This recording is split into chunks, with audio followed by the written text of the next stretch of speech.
खैरथल बहरोड से रिंकी खातून। वो कर रहे हैं इश्क पे संजीदा गुफ्तगू, मैं क्या बताऊं मेरे कहीं और ध्यान है।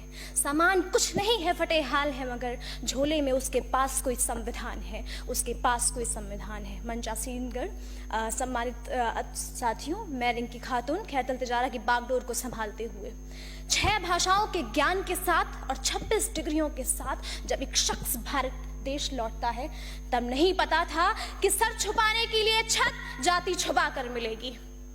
कैसा लगता है एक ऐसे भारत का हिस्सा बनकर जहां सबसे बड़ा संविधान होने के बाद भी आज कुछ लोगों की सबसे छोटी सोच है।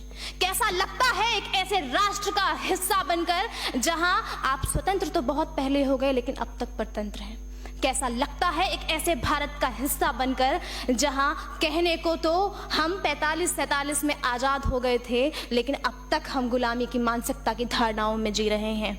मैं याद दिलाना चाहूंगी, अगर आप जानना चाहते हैं भारतीय संविधान की ताकत को, तो याद करिए 45-47 का वो दशक जब एशिया क्या अफ्रीका क्या संपूर्ण सत्ताएं, संविधान और सारी की सारी सरकार तहस नहस हो गई। उस वक्त भारत के संविधान ने ये याद दिलाया कि ये वो संविधान है जहां सत्ताएं बैलेट से चेंज हो जाती हैं, बुलेट से नहीं। मैं याद दिलाना चाहूंगी कि मात्र 75 वर्षों में ये संविधान की ताकत रही कि हमने महिला राष्ट्रपति बना दी, हमने महिला प्रधानमंत्री बना दी, हमने महिला लोकसभा अध्यक्ष बना दी, महिला राज्यपाल और महिला मुख्यमंत्रियों की तो गिनती ही नहीं है।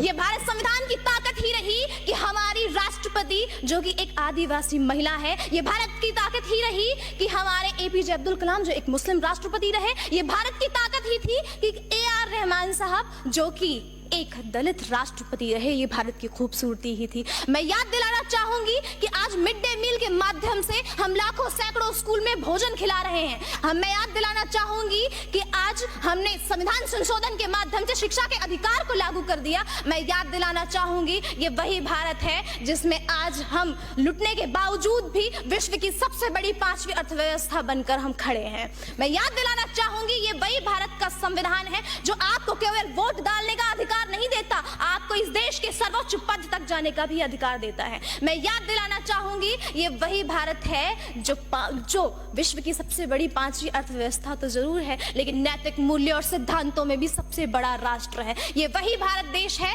जो केवल ये बात आपको सिखाता है कि माँ बाप शिक्षक के आगे झुकना होता है। मैं याद दिलाना चाहूंगी कि जब हमारे देश के राष्ट्रपति जो कि एपीजे अब्दुल कलाम रहे थे, मुस्लिम थे, जब वो खड़े हुए थे तब उन्होंने इस बात को कहा था कि मैं इस बात को याद कर पाता हूं कि हमारे राष्ट्र में इस बात की सुनिश्चितता होनी चाहिए कि जो निम्न वर्ग पे भी बैठा हुआ इंसान है उसे अपने अधिकारों का भान होना चाहिए। बहुत बहुत धन्यवाद। आपका समय समाप्त हुआ।